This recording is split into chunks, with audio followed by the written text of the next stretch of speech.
The teachings we find from Jesus didn't always follow the religious traditions of his day.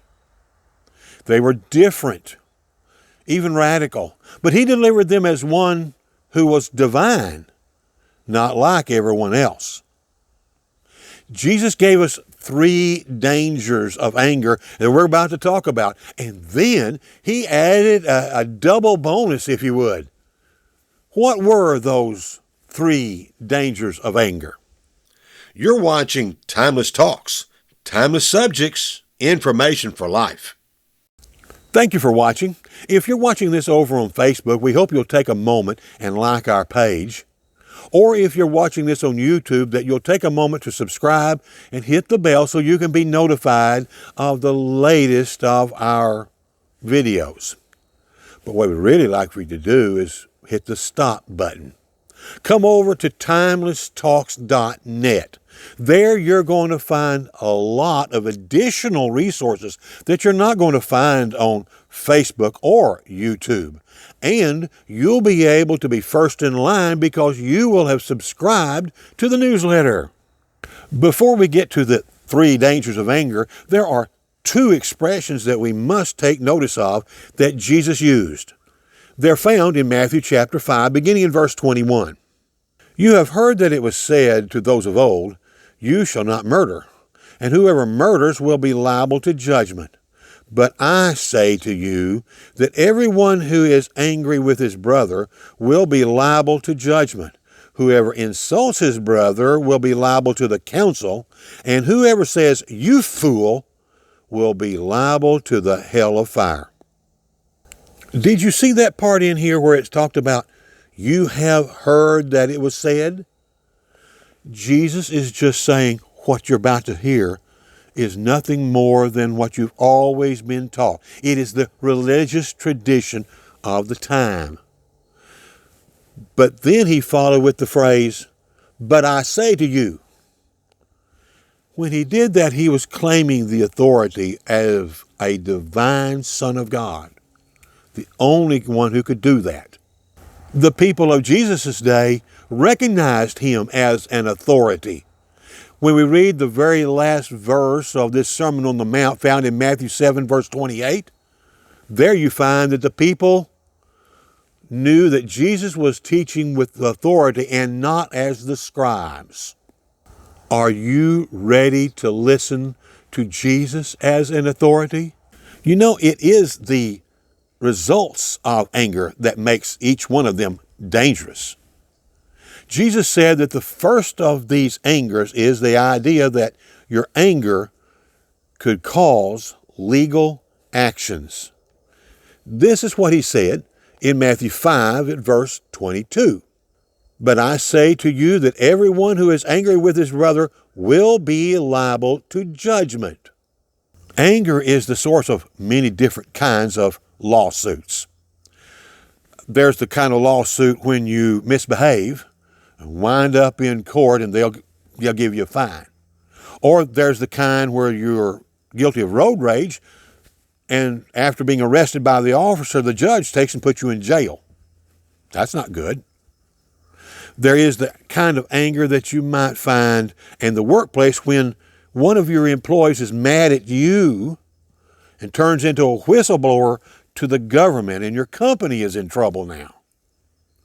There is also the kind of anger that can be found at homes. When you're angry with your children, the government can come in and take your children away. Because of your misbehavior and your anger in the home, you could have a restraining order placed against you. Because of your anger in the home, your family could be divided up 3 different ways. You one way, your wife another way, and the children a third way, all because of anger. You see, anger can produce all kinds of lawsuits. The second danger is that angry insults could put your life in jeopardy. In Matthew chapter 5, here at verse 22, Jesus adds to what he's already said. He says, whoever insults his brother will be liable to the council. It's important for us to remember that everyone that is alive has a spirit that was given to them by God. God created that spirit and placed it in that person at the moment of their conception. So to insult someone by thinking of them as dull or stupid or ignorant is in a way to insult God's creation. But the point seems to be this, that there is an anger that is sitting inside, and it's kind of cooking, if you would. And it only comes up with things that are worse, and they'll start fighting that person they think is an imbecile, or they will assault them, or stab them, or murder them. Whether that murder is premeditated or on the spur of the moment, whether it is done to an individual or in a mall or in a school or in a grocery store. Just as certainly as people who insulted others during Jesus' day could be sentenced to death, if your anger at thinking someone is stupid is not controlled, you could wind up on death row.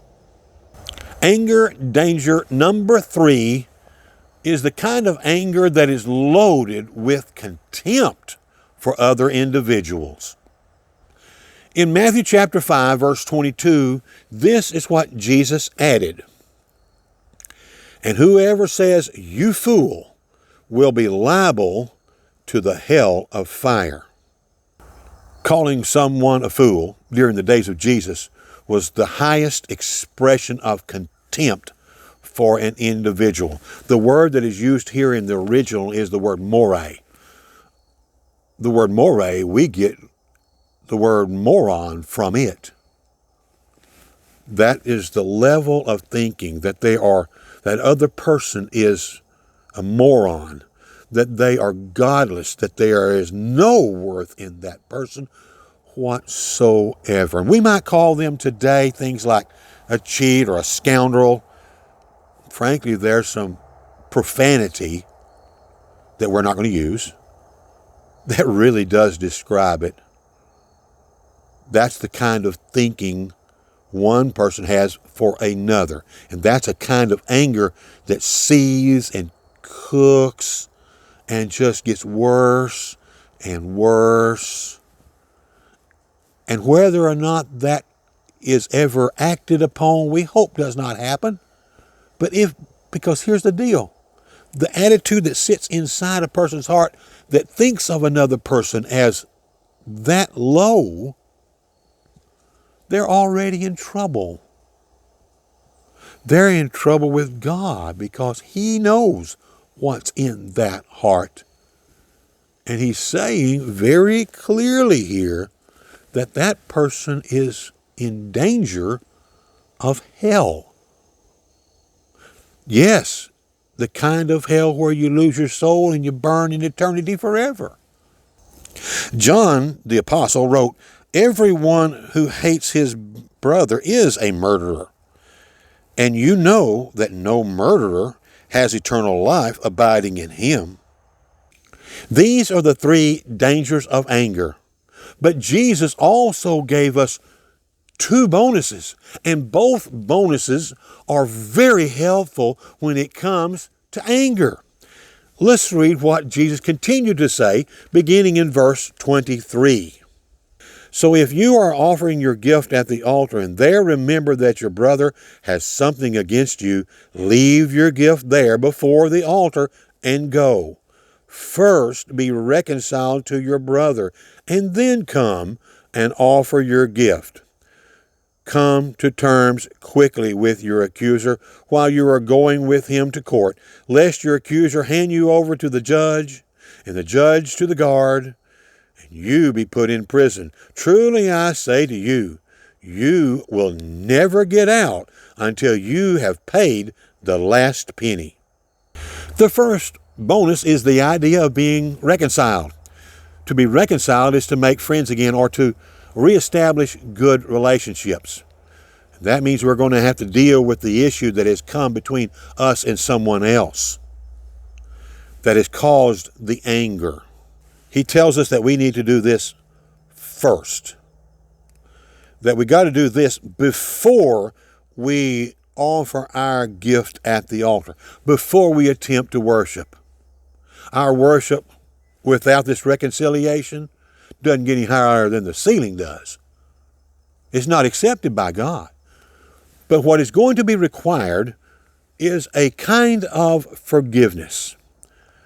You see, I am not able to cause someone else over here to become a forgiving person, but I can become that forgiving person. And I can go to my friend and explain these things to them and let them know that I forgive them. And not that I just mouth it with my words and walk away. No, we need to back it up with action. The second bonus that he gives us is reconciliation. The same word. It is the same idea of rebuilding. It's the same idea that we've got to get this done before we can worship God. But this time it's going to take a different kind of forgiveness. It's going to be the kind of forgiveness that when someone has come to us and they are forgiving us of what we may have done to them, either accidentally or unintentionally, but they forgive us. We must have the kind of forgiveness that accepts their forgiveness. And we accept it not just in word, but in deed. And that's the second bonus. Anger is dangerous because it destroys good relationships. But in Jesus, those anger issues can be resolved when the right kind of forgiveness is applied. And don't be someone who just says, I forgive them. No, you do something. You know, timelesstalks.net is willing to try to help you with the anger or the relationships that are broken. We'll help you in any way that we possibly can. What you need to do, though, is this. Go to timelesstalks.net. There you're going to find a contact page. Fill it out and describe what the situation is. It will send an email to us and we will answer it very promptly. Or, if you wish, you can use this phone number that's here. Call it, leave a message. We will respond soon. But leave the message telling us what's going on and what your needs are, and we will come back and help you. There's a third way you can help. We have over at timelesstalks.net a prayer request. There are some people who have been hand-selected to handle your prayer confidentially. We'll be glad to pray for you. All you got to do is fill out the form.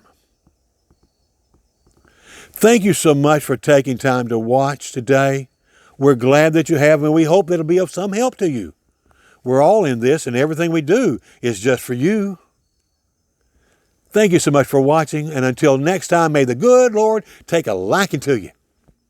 Until then, goodbye for now.